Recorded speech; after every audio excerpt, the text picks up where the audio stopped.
ಅಣ್ಣ ಡೈರೆಕ್ಟ್ರಲ್ಲೇ ಮೇನು ತುಂಬ ಸ್ಕ್ರಿಪ್ಟ್ ಸೂಪರಾಗಿ ಮಾಡಿದ್ರೆ ತುಂಬ ಚೆನ್ನಾಗಿದೆ ಸಿನಿಮಾ. ಬಟ್ ತಮಿಳು ತೆಲುಗುಗಿಂತ ಏನು ಕಮ್ಮಿ ಇಲ್ಲ ಅಂತ ತೋರಿಸಿದ್ದಾರೆ ನಮ್ಮ ಕರ್ನಾಟಕದಲ್ಲಿ.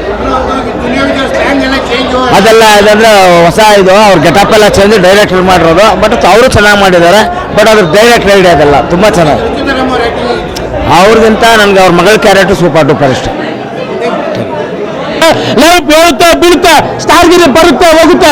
ಆದ್ರೆ ಇಲ್ಲಿರೋದು ಸ್ಯಾಂಡಲ್ವುಡ್ ಸಲ್ಗ ದುನಿಯಾದಲ್ಲಿ ಹೆಂಗಿರ್ಬೇಕಾದ್ರೆ ಹೆಸರು ಮಾಡ್ತಾನೆ. ಆಕ್ಷನ್ ಮಾಡಕ್ಕೂ ರೆಡಿ, ಆಕ್ಷನ್ ಮಾಡ್ಸಕ್ಕೂ ರೆಡಿ. ಎತ್ತಕ್ಕಾಗಲ್ಲ jib land lord black cobra. ಇನ್ನು ಇಷ್ಟು ದಿನ ಮಲ್ಲಿಗೆ ಹೂವು ಮುಡ್ಕೊಂಡು ರಚಿತ ನೋಡಿದ್ದೆ, ಮಚ್ಚಿಡ್ಕೊಂಡ್ಬಂದು ರಚಿತ ನೋಡಿರ್ಲಿಲ್ಲ. ನಟನೆ ಎಲ್ಲಿ ಅವ್ರು ನಯಂತರ ಈ ಸಿನಿಮಾದ ಆಕ್ಷನ್ ಮಾಡಿದ್ರೆ ಭಯಂಕರ. ಹಳ್ಳಿ ಪಾತ್ರದಲ್ಲಿ ಅವ್ರ ಆಕ್ಟಿಂಗ್ 100 ಇಂಡಸ್ಟ್ರಿಗೆ ಹೋದ್ರೆ ಲೇಡೀಸ್ ಸೂಪರ್ ಸ್ಟಾರ್. ಕನ್ನಡದಲ್ಲಿ ಕ್ಲಾಸ್ ಆಗಿ ನೋಡ್ತಾ ಇದ್ದೆ, ಫಸ್ಟ್ ಟೈಮ್ ಮಾಸ ನೋಡ್ತಿದ್ದೆ. ರಚಿತ ಸರ್ ಇನ್ನು ರಾಜೀವ್ ಶೆಟ್ಟಿ ಬಗ್ಗೆ ಹೇಳಬೇಕು. ಮೈಯಲ್ಲಿ 30 kg ಬಟಲಿಲ್ಲ ಸರ್. ಆ ರೇಂಜ್ಗೆ ವಿಲನ್ ಆಕ್ಷನ್ ಮಾಡಿದೆ, ಖರಾಬ್ ಆಕ್ಷನ್ ಮಾಡಿದೆ. ಅವರು ಕಾಮಿಡಿಗೂ ಶೂಟ್ ಆಗ್ತಾರೆ, ಹೇಳೋದು ಶೂಟ್ ಆಗ್ತಾರೆ, ವೇಳ್ಗೂ ಶೂಟ್ ಆಗ್ತಾರೆ. ಟೋಟಲ್ ಹೇಳ್ಬೇಕಂದ್ರೆ ಒಂದು ಸಿನಿಮಾ ಹಿಟ್ ಆಗ್ಬೇಕಂತ ಕೇಳಿದ್ರೆ ಹೀರೋ ವಿಲನ್ ಹೀರೋಯಿನ್ 3 ಚೆನ್ನಾಗಿ ಮಾಡಿರ್ಬೇಕು. ಅದು ಈ ಸಿನಿಮಾದಲ್ಲಿ ಆಗಿದೆ. ಇನ್ನು ಈ ಸಿನಿಮಾದಲ್ಲಿ ನೀವು ಮದರ್ ಸೆಂಟಿಮೆಂಟ್ ಆಗಿದ್ದು, daughter sentiment, father sentiment, wife sentiment, life sentiment ಎಲ್ಲ ಆಗಿರ್ಬೋದು. ಕಾಂತಾರ ತರ ಒಂದು ಮಣ್ಣಿಗಾಗಿ ಜನಪರವಾಗಿ ಹೋರಾಡಿದಂಥ ಸಿನಿಮಾ ಸಖತ್ತಾಗಿದೆ. ಜೈ ದುನಿಯಾ ವಿಜಯ್. ತುಂಬಾ ಚೆನ್ನಾಗಿತ್ತು ಸರ್. 100 ಪಕ್ಕ.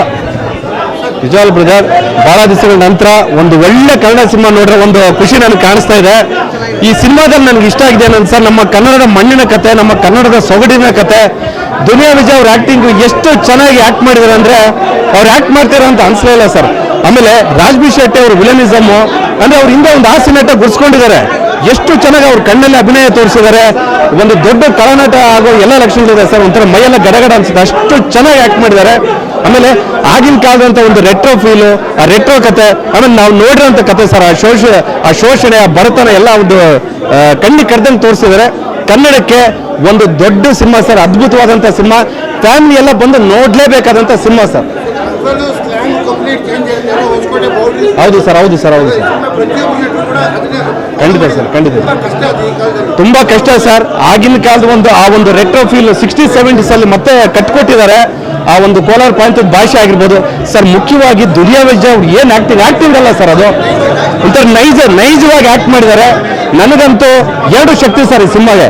ರಾಜ್ಬಿ ಶೆಟ್ಟಿ ಒಂದೇ ಮೇಲೆ ಮೀನ್ಸ್ ಒಂದು ಬಸ್ ಮೇಲೆ ಕರ್ಕೊಂಡು ಹೋಗ್ತಾರೆ. ಆಮೇಲೆ ನಮ್ಮ ದುನಿಯಾ ವಿಜಯ್ 2 ಶಕ್ತಿ ಈ ಸಿನಿಮಾದಲ್ಲಿ. ಎಲ್ಲ ಕನ್ನಡಿಗರು ಈ ತರ ಒಂದು ಕನ್ನಡ ಸೊಗಡಿರ್ತಕ್ಕಂಥ ಸಿನಿಮಾನ ಬಂದು ನೋಡ್ಲೇಬೇಕು ಸರ್. ತುಂಬಾ ಎಂಜಾಯ್ ಮಾಡಿದೆ ನಾನಂತೂ.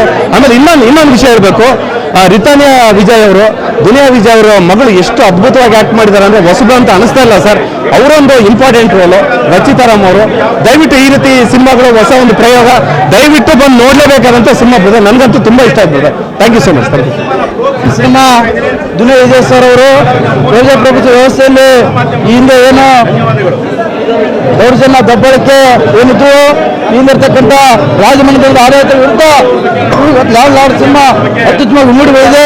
ಇವತ್ತು ಶೋಷಿತರ ಪರವಾಗಿ, ಸಂವಿಧಾನದ ಪರವಾಗಿ ಮಾಡಿರ್ತಕ್ಕಂಥ ಲಾಡ್ ಸಿನಿಮಾ ಯಶಸ್ವಿಯಾಗಿ ನೋಡಿದ್ರೆ ಆಚರಣೆ ಮಾಡಬೇಕು. ದುನಿಯಾ ವಿಜಯ್ ಸರ್ ಮತ್ತು ರಚಿತಾರಾಮ್ ಎಲ್ಲ ಪಾತ್ರಗಳು ಅತ್ಯುತ್ತಮವಾಗಿ ಮೂಡಿ ಬಂದಿದೆ. ಎಲ್ಲರೂ ಫ್ಯಾಮಿಲಿ ಸಮೇತವಾಗಿ ಈ ಸಿನಿಮಾವನ್ನು ನೋಡಬೇಕು.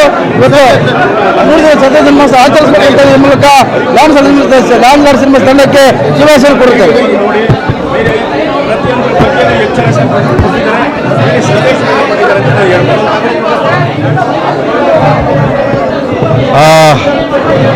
ಕಲಾವಿದ ಈ ಸಿನಿಮಾದಲ್ಲಿ ಭಾಗಿಯಾಗಿದ್ದೀನಿ ಅನ್ನೋದಂತೂ ಖುಷಿ ಇದ್ರೆ, ಯಾರು ಭಾರತದ ಸಂವಿಧಾನವನ್ನ ಇಷ್ಟಪಡ್ತಾರೆ, ಅಂಬೇಡ್ಕರ್ ತತ್ವಗಳನ್ನು ಇಷ್ಟಪಡ್ತಾರೆ, ಗಾಂಧೀಜಿ ತತ್ವಗಳನ್ನು ಇಷ್ಟಪಡ್ತಾರೆ, ಸಮಾನತೆಯನ್ನು ಇಷ್ಟಪಡ್ತಾರೆ, ಅವ್ರಿಗೆ ಈ ಸಿನಿಮಾ ಖಂಡಿತ ಇಷ್ಟ ಆಗುತ್ತೆ. ತುಂಬ ದಿನ ಆದಮೇಲೆ ಒಂದು ಭರ್ಪೂರವಾಗಿರುವಂಥ ಮನೋರಂಜನೆ ಜೊತೆ ಸಂದೇಶವನ್ನು ಸಾರುವಂಥ real family entertainment. Raj B Shetty ಅವರು ಮತ್ತು ದುನಿಯಾ ವಿಜಯ್ ಅವರ ಅಭಿನಯ ಅತ್ಯಮೂಲ್ಯ. ದೊಡ್ಡ ಕಲಾವಿದರ ದಂಡ ಇದೆ. ನಾನು ಮೊದಲ ಬಾರಿಗೆ ಸಣ್ಣದಾಗಿ ಬೇರೆ ರೀತಿಯಲ್ಲಿ ಕಾಣಿಸ್ಕೊಂಡಿದ್ದೀನಿ. ನಿಮ್ಮೆಲ್ಲರ ಪ್ರೀತಿ ಇರಲಿ. ಸಿನಿಮಾ ನೋಡಿ ಎಂಜಾಯ್ ಮಾಡಿ. Thank you. ಕಂಪ್ಲೀಟ್ ರೆಟ್ರೋ ಇದೆ ಸಿನಿಮಾದಲ್ಲಿ. ಅಂದರೆ ಅಲ್ಲಿ ಸ್ಲ್ಯಾಂಗ್ ಆಗಿರ್ಬೋದು, ಆ ನಡವಳಿಕೆ ಎಷ್ಟು ಕಷ್ಟ ಆಗ್ತಿತ್ತು ಶೂಟಿಂಗ್ ಟೈಮಲ್ಲೆಲ್ಲ.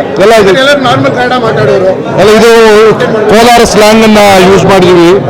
ಆಮೇಲೆ ಒಂದು 70s 80s ಅಲ್ಲಿ ಏನು ನಡೀತಾ ಇತ್ತು ಅದನ್ನ ತೋರಿಸಿದೀವಿ. ಹಾಗಾಗಿ ನಿರ್ಮಾಪಕರ ಧೈರ್ಯ ತುಂಬ ದೊಡ್ಡದು. ಆರ್ಟ್ ಡೈರೆಕ್ಟ್ರು, ಕ್ಯಾಮರಾಮನ್ನು, ವಿಶೇಷವಾಗಿ ಜಡೇಶ್ ಹಂಪಿ ಎಲ್ಲರೂ ಇದನ್ನ ಕಾಟೇರಕ್ಕೆ ಹೋಲಿಸಿದ್ರು. ಟ್ರೈಲರ್ ಬಂದಾಗ ಕಾಟೇರಗೂ ಇದಕ್ಕೂ ಯಾವುದೇ ರೀತಿ ಸಂಬಂಧ ಇಲ್ಲ. ಕಾಟೇರ ಒಳ್ಳೆ ಸಿನಿಮಾ, ಇದು ಕೂಡ ಒಳ್ಳೆ ಸಿನಿಮಾ. ಜನ ನೋಡಬೇಕು, ಖುಷಿ ಪಡಬೇಕು. Thank you. ಮೂವಿನ ಥಿಯೇಟ್ರಲ್ಲೇ ನೋಡಿ, ದಯವಿಟ್ಟು ಪೈರಸಿ ಮಾಡಬೇಡಿ. ತುಂಬ ಚೆನ್ನಾಗಿದೆ ಮೂವಿ ಮಾತ್ರ. ಬಡವರ ಬಗ್ಗೆ, ಹಾಗೆ ನಮ್ಮ ಜಾತಿ ಬಗ್ಗೆ, ಭೇದ ಬಗ್ಗೆ, ಎಲ್ಲರೂ ಒಂದೇ ಜಾತಿ, ಮಾನವ ಜಾತಿ ಸಂವಿಧಾನ ರಚಿಸ್ಬೇಕಂತ ಮಾಡಿದ್ದಾರೆ ಸಿನಿಮಾನ. ಎಲ್ಲ ದೊಡ್ಡವರು ಚಿಕ್ಕವರು ಆ ಥರ ಇಲ್ಲ, ಎಲ್ಲ ಮನುಷ್ಯ ಒಂದೇ ಅಂತ ತೋರಿಸ್ಕೊಟ್ಟಿದ್ದಾರೆ ಮೂವಿಯಲ್ಲಿ. ಬಡವರ ಮಕ್ಕಳು ಬೆಳಿಬೇಕಂತೇಳಿ ಈ ಮೂಲಕ ತೋರಿಸ್ಕೊಟ್ಟಿದ್ದಾರೆ ಸರ್. ತುಂಬ ಆ್ಯಕ್ಟಿಂಗ್ ತುಂಬ ಚೆನ್ನಾಗಿದೆ. ಬೆಂಕಿ ರಾಜ್ಬಿ ಶೆಟ್ಟಿ ಮಾತ್ರ ತುಂಬ ಚೆನ್ನಾಗಿ ಆ್ಯಕ್ಟಿಂಗ್ ಮಾಡಿದ್ದಾರೆ, ಹಾಗೂ ಎಲ್ಲರೂ ಆ್ಯಕ್ಟಿಂಗ್ ಮಾಡಿದ್ದಾರೆ. ನಮ್ಮ ಬಾಸ್ ಅಂತೂ ಕಣ್ಣಲ್ಲಿ ನೀರೇ ತರಿಸ್ಬಿಟ್ಟಿದ್ದಾರೆ. ನಮ್ಮ ಬಾಸ್ ದಿನಜಯ ಬಾಸ್ ಕಣ್ಣಲ್ಲಂತೂ ನೀರೇ ತರಿಸ್ಬಿಟ್ಟಿದ್ದಾರೆ. ಅಷ್ಟು ಚೆನ್ನಾಗಿ ಹಳೋ ಸಿನಿಮಾ ಅಷ್ಟು ಚೆನ್ನಾಗಿ ಮಾಡಿದ್ದಾರೆ. ಎಲ್ಲರೂ ಚೆನ್ನಾಗಿ ಮಾಡಿದ್ದಾರೆ. ಮೂವಿನ ಥಿಯೇಟ್ರಲ್ಲೇ ನೋಡಿ, ದಯವಿಟ್ಟು ಪೈರಸಿ ಮಾತ್ರ ಮಾಡಬೇಡಿ. ಕನ್ನಡ ಸಿನಿಮಾನ ಬೆಳೆಸಿ, ಕನ್ನಡ ಸಿನಿಮಾನ ಉಳಿಸಿ. ಜೈ ಇಷ್ಟು ದಿನದ ತನಕ ನಾನು ಮಾಧ್ಯಮ ಮಿತ್ರನಾಗಿ ನಾನು ರಿವ್ಯೂ ಹಿಡಿತಾ ಇದ್ದೆ. ನನ್ನ ಸ್ನೇಹಿತರು ರಿವ್ಯೂ ಹಿಡಿತಾ ಇದ್ದಾರೆ, ಅದಕ್ಕೆ ಥ್ಯಾಂಕ್ ಯು. ನಾನು ಆಕ್ಟ್ ಮಾಡಿದ್ರು ಕೂಡ ನಾನು ಇದರಲ್ಲಿ ಫೇಕ್ಗೆ ಹೇಳ್ತಾ ಇಲ್ಲ, ಮದರ್ ಪ್ರಾಮಿಸ್ ಹೇಳ್ತಾ ಇದ್ದೀನಿ. ಕಾಟೇರಮ್ಮನ ಆಣೆಗೂ ಮಾಡಿ ಹೇಳ್ತಾ ಇದ್ದೀನಿ. ಕಾಟೇರಕ್ಕೂ ಯಾವುದೇ ಕಾರಣಕ್ಕೂ ಹೋಲಿಕೆ ಇಲ್ಲ. Beautiful movie. ಯಾಕೆ ವಿಜಯಣ್ಣ ಎಲ್ಲ ಕಡೆನೂ ಜೈ ಭೀಮ್ ಅಂಬೇಡ್ಕರ್ ಅವ್ರನ್ನ ಯಾಕೆ ಗೌರವಿಸ್ತಾ ಇದ್ರು ಅಂತಂದ್ರೆ, ಈ ಸಿನಿಮಾ ನೋಡಿದ್ರೆ ನಿಮಗೆ ಗೊತ್ತಾಗುತ್ತೆ ಆ ವಿಜಯಣ್ಣ ಬರೋ ವಿಷನ್ಸು. ಮತ್ತೆ ಈ ಒಂದು ಸಾರಿ ಯಾವುದೇ ಜೂರಿ ಮೆಂಬರ್ಸ್ ನಾನು ದಯವಿಟ್ಟು ಕೇಳ್ಕೊತಾ ಇದ್ದೀನಿ, ವಿಜಯಣ್ಣನಿಗೆ ನ್ಯಾಷನಲ್ ಅವಾರ್ಡ್ ಬರೋದಂತೂ ಖಂಡಿತವಾಗಿ. ತುಂಬಾ ಬ್ಯೂಟಿಫುಲ್ ಆಗಿ ಬಂದಿದೆ. ರಿಷಬ್ ಶೆಟ್ಟಿ ಬಂದಿದೆ, ಆಮೇಲೆ ಸೈಮಾ ಅವಾರ್ಡ್ ಅವಾರ್ಡ್ ಬಂದಿತ್ತು. ಈ ಮೂವಿಲೂ ಕೂಡ ದೊಡ್ಡ ಮಟ್ಟಕ್ಕೆ ವಿಜಯಣ್ಣನಿಗೆ ಅವಾರ್ಡ್ ಬರುತ್ತೆ. ಉಮಾಶ್ರೀ ಮೇಡಮ್ ಆಕ್ಟಿಂಗ್ ಆಗ್ಬೋದು, ರಾಜ್ಬಿ ಶೆಟ್ಟಿ ಅವರು ಆಗ್ಬೋದು. ಬೇರೆ ಸಿನಿಮಾದಲ್ಲಿ ದುನಿಯಾ ವಿಜಯ್ ಸರ್ ಬೇರೆ ಬೇರೆ ಪ್ಯಾಟರ್ನ್ ಅಲ್ಲಿ ಮಾಡಿದ್ದಾರೆ. ಈ ಮೂವಿನಲ್ಲಿ ಅವರ ಪ್ಯಾಟರ್ನೇ ಬ್ಯೂಟಿಫುಲ್, ಬೇರೆ ತರನೇ. ರಾಜ್ಬಿ ಶೆಟ್ಟಿ ಸರ್ದು ಅವರ ಜೀವನದಲ್ಲಿ ಕೆರಿಯರ್ ಅಲ್ಲಿ ಬೇರೆ ಬೇರೆ ಕ್ಯಾರೆಕ್ಟರ್ ಮಾಡಿದ್ರು. ಈ ಸಿನಿಮಾದಲ್ಲಿ ಮಾತ್ರ ಅವಕ್ಕೂ ಇವಕ್ಕೂ ಟ್ಯಾಲಿನೇ ಮಾಡಬೇಡಿ. ಸಿನಿಮಾದಲ್ಲಿ 3 ಮುಖ್ಯ ಪಾತ್ರ, ರಾಜ್ಬಿ ಶೆಟ್ಟಿ ಆಗಿರ್ಬೋದು, ರಚಿತಾ ರಾಮ್ ಆಗಿರ್ಬೋದು, ದುನಿಯಾ ವಿಜಯ್ ಆಗಿರ್ಬೋದು, 3 ಜನ ಇಲ್ಲಿ ತನಕ ಮಾಡದೇ ಇರೋ ಪಾತ್ರ ಇದು. ಹೌದು ಖಂಡಿತ.